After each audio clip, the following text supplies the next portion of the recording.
ఆ వ్యక్తి విషయమైన పూర్తి బాధ్యత ప్రభుదే. వారిని పోషించేది, ఆయన కుటుంబాన్ని పోషించేది. అయితే మిగిలిన వారు ఉద్యోగం చేసుకుంటూ, వ్యాపారం చేసుకుంటూ, వృత్తి చేసుకుంటూ, మరి జీవనం చేసుకుంటూ మరి ప్రభు పనిచేసేవాళ్ళు మరి వారి విషయమైనటువంటి అవసరతలు వాటిలో నుండి వాడేదానికి వీలు లేదు. రెండు చెప్పాను. మూడవ విశ్రాంతి, మొత్తం 5. మూడవ విశ్రాంతి చదవండి. ప్రకటన గ్రంథము 14వ అధ్యాయము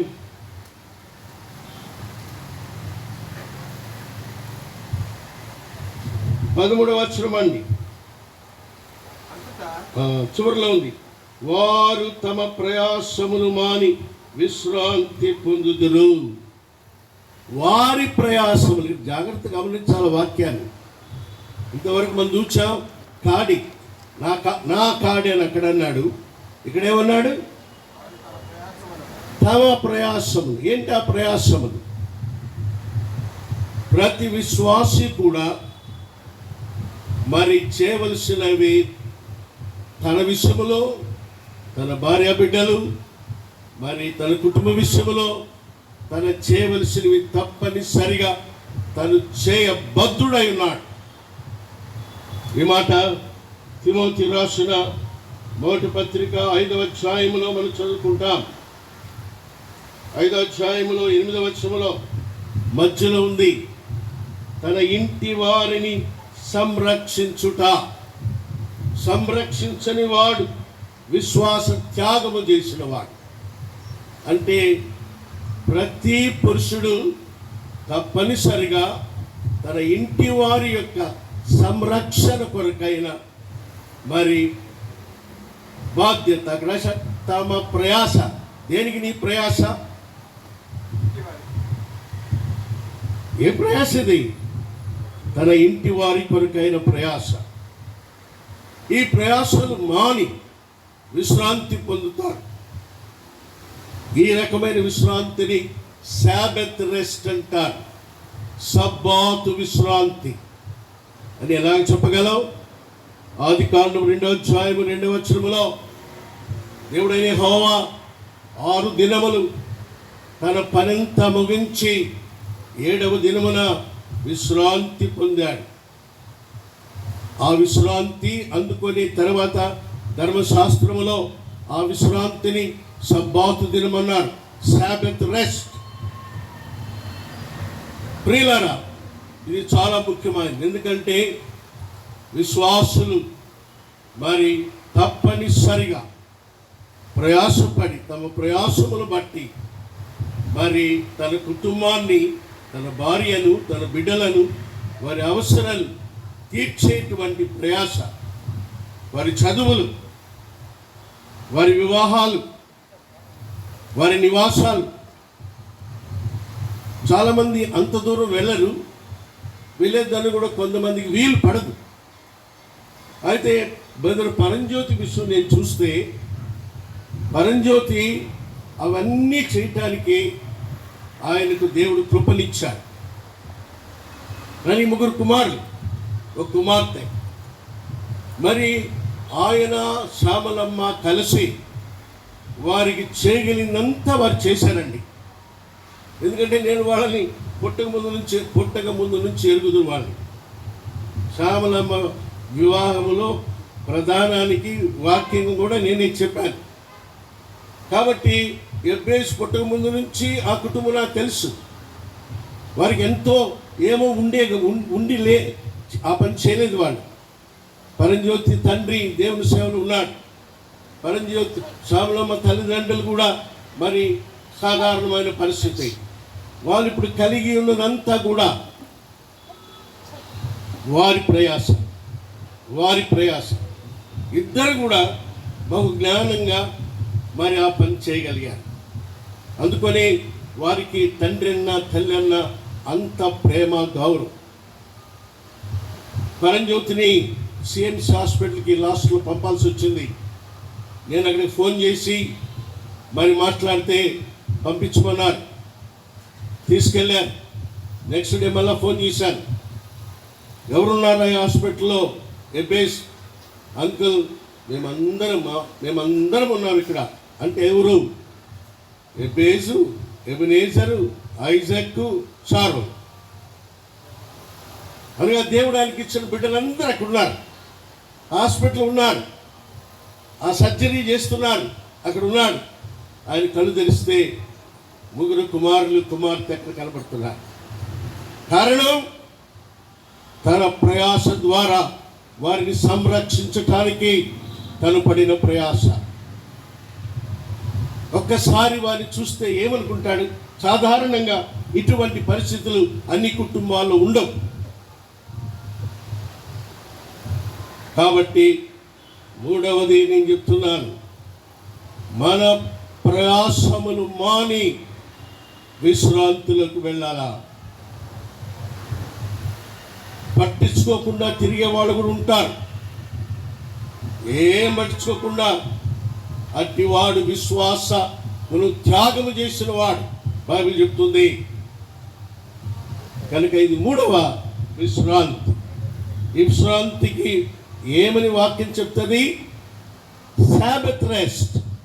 సాబత్ రెస్ట్ అంటే అర్థమైంది, 6 దినాలు పనిచేయి, 7వ దినమున విశ్రాంతి ఇస్తాం. అనగా నీ పని మాని విశ్రాంతి, పని మాని విశ్రాంతి.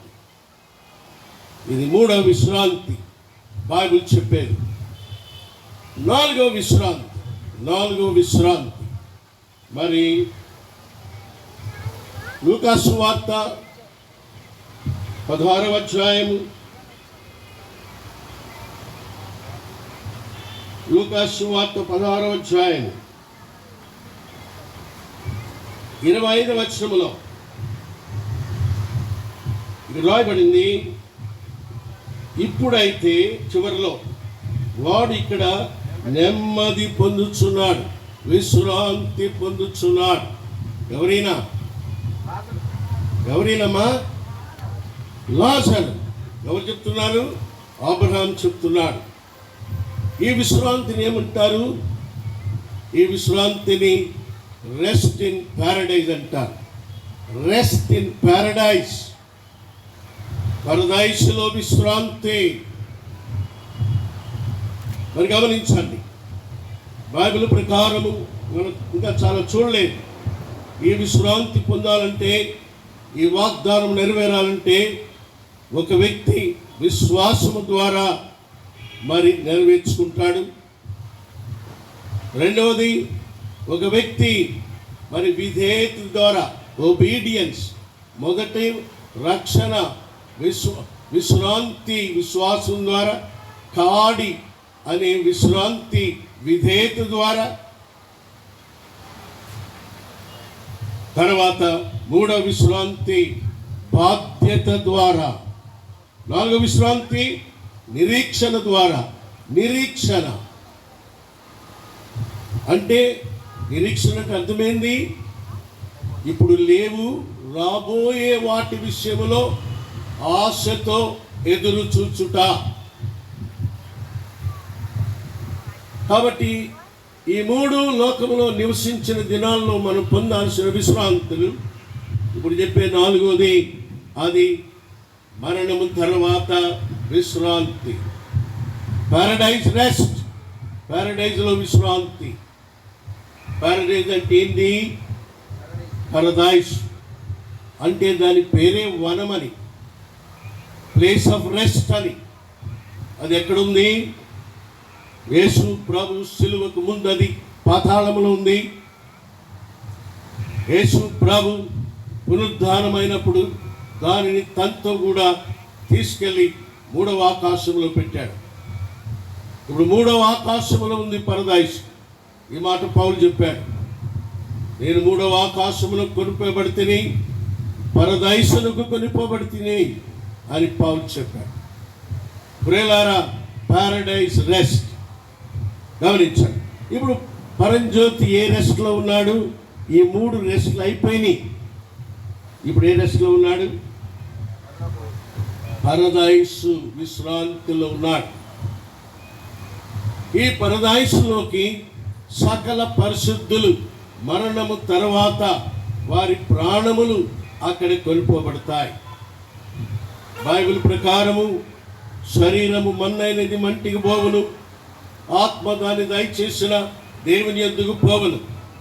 మరి ప్రాణానికి మరుగు పేరు జీవం, ఇంగ్లీష్లో సోల్. కీర్తన 49 అంటాడు, నా ప్రాణమును దేవుడు చేర్చుకొనెను. విమోచించబడిన ప్రాణమైతే విశ్రాంతిలోకి వెళ్ళిపోతాను. ప్రియులారా, కాబట్టి 4వ విశ్రాంతి పరదైసు విశ్రాంతి. ఎంతకాలము ఎవడు చెప్పలేడు. పరదైసు విశ్రాంతి ఎంతకాలం? అబ్రహాం అక్కడ ఉన్నాడయ్యా. అబ్రహాం కాడి నుంచి లెక్కేసుకుంటే ఎన్ని సంవత్సరాలు అయింది? మరి ఇప్పుడు పరంజ్యోతి అక్కడికి వెళ్ళాడు. ఆయన ఇంకా ఎంతకాలం ఉంటాడు అక్కడ? ప్రభు ఆకాశ మండలంలోకి వచ్చేంత వరకు. ఆ కాలం తెలియపరచబడలేదు. The unknown time, unknown period. ఆ తర్వాత ఒక పీరియడ్ ఉంది, అది 1000 ఏళ్ల కాలం. అర్థమవుతుందా? కాబట్టి పరదైసులో ప్రభు వచ్చేంత వరకు ఉంటాడండి. కనుక దీన్ని బట్టి మనము ఆదరణ కుటుంబానికి ఇవ్వాలి. ఏంటది? మరణం అనేది మాయమయ్యే పని కాదు. మరణం అంటే మాయమైపోవటం కాదు. మరణం అంటే దేహమును విడిచి మరి ప్రాణము విమోచించబడితే పరదైసుకు వెళ్ళేది. పరదైసుకు వెళ్ళిన ప్రతి ఒక్కడు ప్రభు రాకడలో పునరుద్ధానం చెంది ప్రభుని ఎదుర్కొంటాడు. ఆ విశ్రాంతిలో ఉన్నవాడు మాత్రమే. ఇది 4వ విశ్రాంతి నేను చెప్పింది, పారడైజ్ రెస్ట్. ఆ తర్వాత చివరిగా 5వ విశ్రాంతి. 5వ విశ్రాంతి ఏంటది? ఇప్పుడు చదువుతుందండి. హెబ్రీ రాసిన పత్రిక 5వ అధ్యాయంలో ఇది చివరి విశ్రాంతి. హెబ్రీ 5:4 ఏంది? ఆయన యొక్క విశ్రాంతి అంటే ఇది పరలోకములో ఉండే విశ్రాంతి, దేవుని నివాసములో ఉండే విశ్రాంతి. ప్రభు చెప్పాడు కదా, మరి యోహాను సువార్త 14వ అధ్యాయంలో 2-3 వచనాలలో, నా తండ్రి ఇంటిలో అనేక నివాసాలు ఉన్నాయి, నేను వెళ్ళి ఆ నివాసమును మీరు సిద్ధపరిచి తిరిగి వచ్చి నేనున్న స్థలములో మీరును ఉండులాగున. ఎంత గొప్ప మాట ఇది. కాబట్టి అది విశ్రాంతి. ఆ విశ్రాంతి ఇటర్నల్ రెస్ట్, నిత్యము ఉండే విశ్రాంతి. ఆ విశ్రాంతి ద రెస్ట్ ఇన్ గ్లోరీ, మహిమలో ఉండే విశ్రాంతి. ఎందుకంటే ఆ మహిమలో మనం ఉండబోతున్నాం. What a great thing it is. దేవుని మహిమలో మనం ఉండబోతున్నాం. ఆ దేవునితో ఉండబోతున్నాం. దేవుని నివాసాల్లో ఉండబోతున్నాం. ఆ నివాసాలు వివరణ ప్రకటన 21లో చెప్పబడింది. నూతన యెరూషలేము అని చెప్పబడింది. దాని వర్ణన, దాని కొలతలు, దాని వైశాల్యము, దాని పునాదులు, దాని గుమ్మాలు, దాని ప్రాకారాలు చెప్పండి. ప్రియులారా, ఇంతవరకు ప్రపంచంలో ఎన్నో గొప్ప సిటీస్, పట్టణాలు ఉన్నాయి. అమెరికాలో న్యూయార్క్ పట్టణము చాలా గొప్ప పట్టణం అది. మరి జపాన్లో టోక్యో పట్టణము చాలా గొప్ప పట్టణం అది. ఈ పట్టణాలు ఏది కూడా నూతన యెరూషలేము పట్టణముతో పోల్చదగినవి కావు. Incomparable, glorious. దేవుని వాక్యం చెప్తుంది, వాటి వీధులు బంగారు వీధులు. ఒకసారి అమృతరాజు గారని బెంగళూరులో దైవ సేవకుడు ఉండేవాడు. ఆయన్ని పిలిపించాం కర్మేల్కి. మేము దేవుని సేవకుల గాడ్ సర్వెంట్స్ ప్రేయర్ మీటింగ్ పిలిపించాం. ఆయన అప్పుడు వాక్యం చెప్తూ, సేవకుల మీటింగ్ అయితే ప్రతి రాత్రి స్పెషల్ మీటింగ్. ఆయన చెప్పాడు, మరి పరలోకములో ఉన్న దేవదూతలు కిందకు చూస్తే మరి ఈ బంగారు నగలేసుకొని నడుచుకుంటూ వెళ్ళే స్త్రీలను చూస్తే వాళ్ళు ఆశ్చర్యపోతారంట. What is this, are they mad అంటారంట. అమెరికాలో అనేది ఇదే, ఆర్ యు మ్యాడ్ అంటారు. ఎవరు కొంచెం అతిగా చేస్తే ఆర్ యు మ్యాడ్. ఎందుకంటే వాళ్ళు అంటారంట, మా కాళ్ళ కింద మా రోడ్డుకి వేసుకున్న బంగారు వీళ్ళు మెడలో వేసుకొని తిరుగుతున్నారంటారంట. అర్థం కానట్టుంటావే. వాళ్ళు మన రోడ్లు జంతు వేస్తాం. సిమెంట్ రోడ్ అంటే దానికి ఏం కలపాలా? మెటల్, కంకర. రోడ్డు పక్కన కంకర దోలు ఉంటుంది. ఇప్పుడు ఆ కంకర రాళ్ళకు దారం కట్టి మడకేసుకుంటే ఎట్టుంటుంది?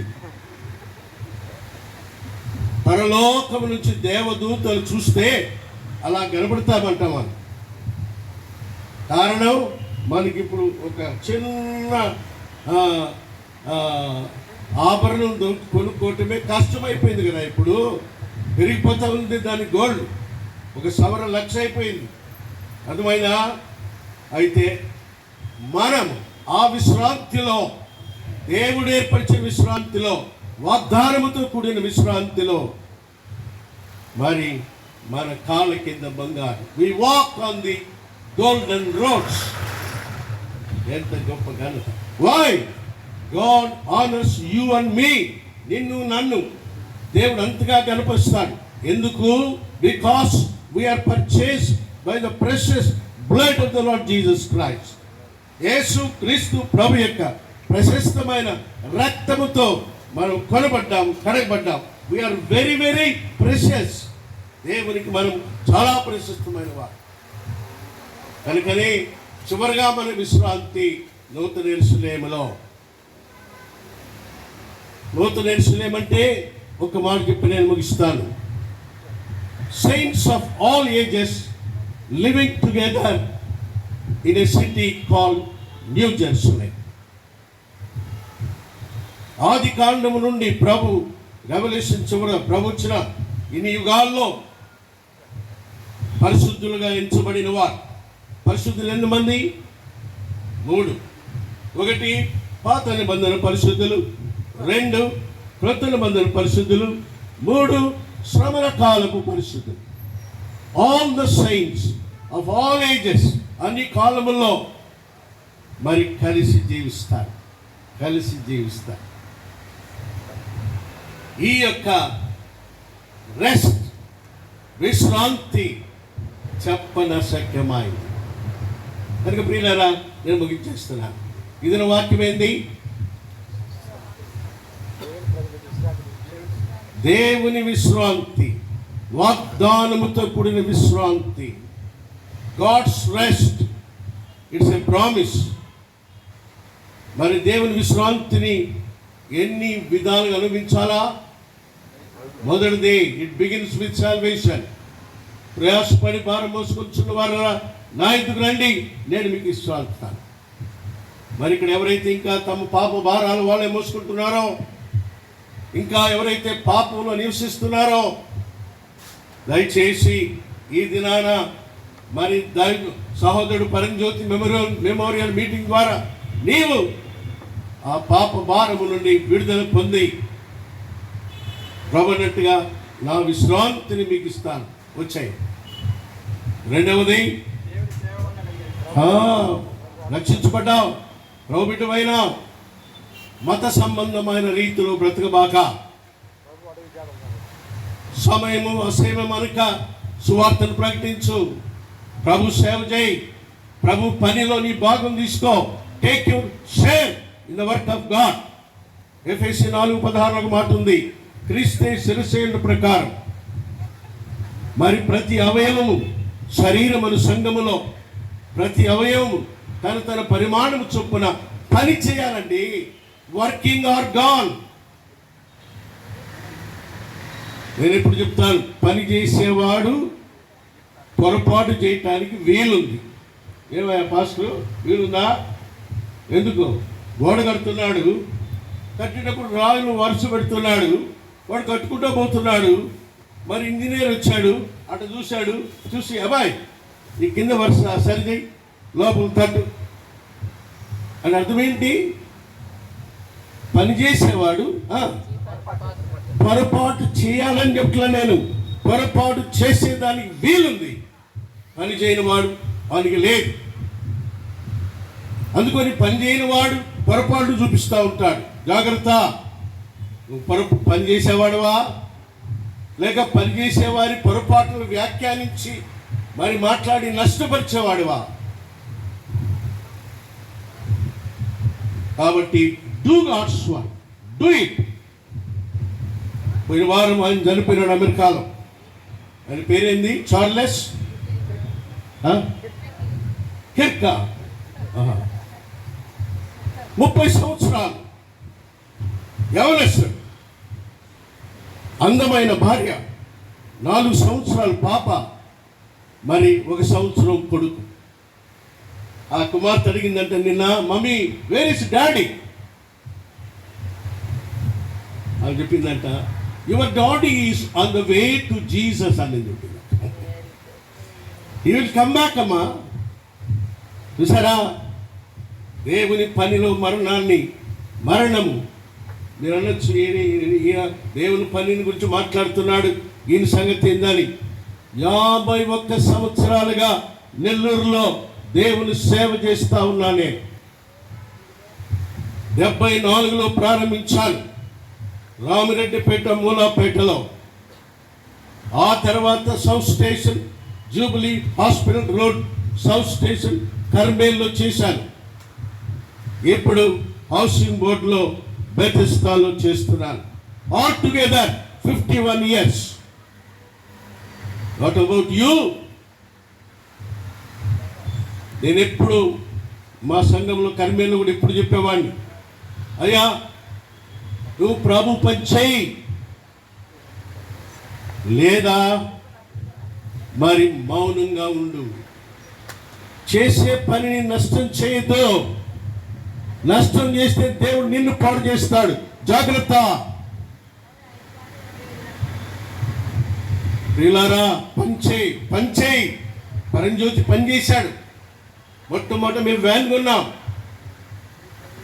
కర్మేల్కి. అప్పుడు ఆయనే డ్రైవర్, గవర్నమెంట్ ఆర్టీసీలో డ్రైవర్గా ఉండి ఆయన పనిచేశాడు. దేవుని పని. ఆయన భార్య పనిచేసింది. ఈనాడు దేవుని వాక్యం చెప్తే పౌలు అంటాడు, నా బ్రతుకు మూలమునైనా సరే, నా సావు మూలమునైనా సరే దేవుని నామము గణపరచబడాలి. కాబట్టి ఈనాడు పరంజ్యోతి మరి సావు మూలమునుగా నేను అనుకుంటాను ఇదొక్కటే మీటింగ్, తర్వాత మీటింగ్లు ఉండవు. ఆయన నామం గణపరచబడాలంటే మీలో ఒక్కరైనా తీర్మానం చేసుకుంటే చాలు. He will feel happy. ఇది 3వ విశ్రాంతి. 4వ విశ్రాంతి పరదైస్లో విశ్రాంతి, రెస్ట్ ఇన్ పారడైస్. ఇప్పుడు ఆ రెస్ట్ లో ఉన్నాడు ఆయన. 5వ విశ్రాంతి ఇటర్నల్ రెస్ట్, దేవునితో ఉండేది, మహిమతో కూడింది. కనుక ఈ 5 విశ్రాంతులు దేవుడు మనకి ఇవ్వటానికి సిద్ధపడ్డాడు. బైబిల్లో రాసి ఉంచాడు. ఇవి మనందరం పొందాలా అని ప్రభు కోరుతున్నాడు. కాబట్టి అట్టి విశ్రాంతిలో మనం జీవించి రాబోయే విశ్రాంతిలోనికి మనం ప్రవేశించినట్లు ప్రభు మనకు సహాయం చేయనుగాక. ఈ సమయంలో బ్రదర్ యోహాన్ హైదరాబాద్ నుంచి వచ్చిన వాళ్ళు ప్రార్థన చేస్తున్నారు.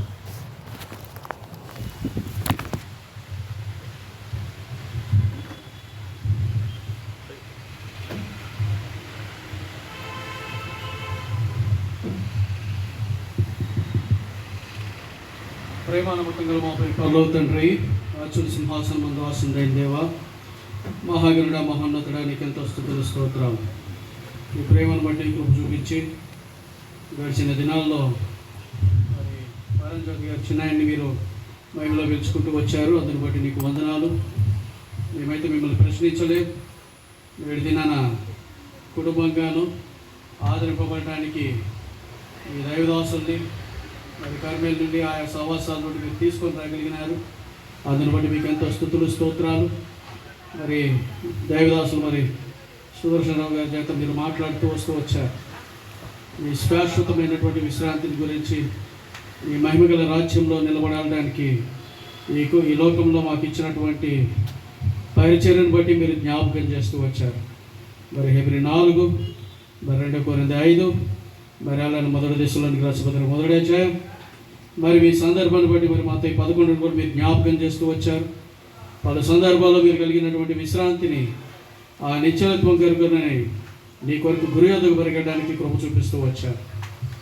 ఈ లోకంలో మేము ఏది విగ్రహార్పితంగా కాకుండా, శరీర సంబంధమైనది కాకుండా, నేను ఎదుర్కొనే ఆ పరమ విశ్రాంతి కొరకాయ మేము ఏ విధంగా మీతో వెంబడించాలో నేర్పిస్తూ వచ్చాం. అందుని బట్టి నీకు వందనాలు, స్తుతులు స్తోత్రాలు. మరి మరి శ్యామలమ్మ గారు మీరు ఆదరించండి, బలపరచండి.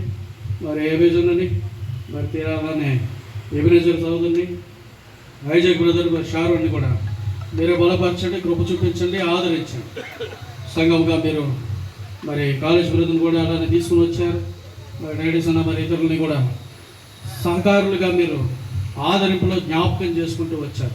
ఇది క్రీస్తుని కూర్చున్నటువంటి విశ్రాంతిని గుర్తు చేయడానికి మీరు చేసినటువంటి ఈ కొద్ది మాటలు బట్టి నీకు ఎంతో స్తుతులు.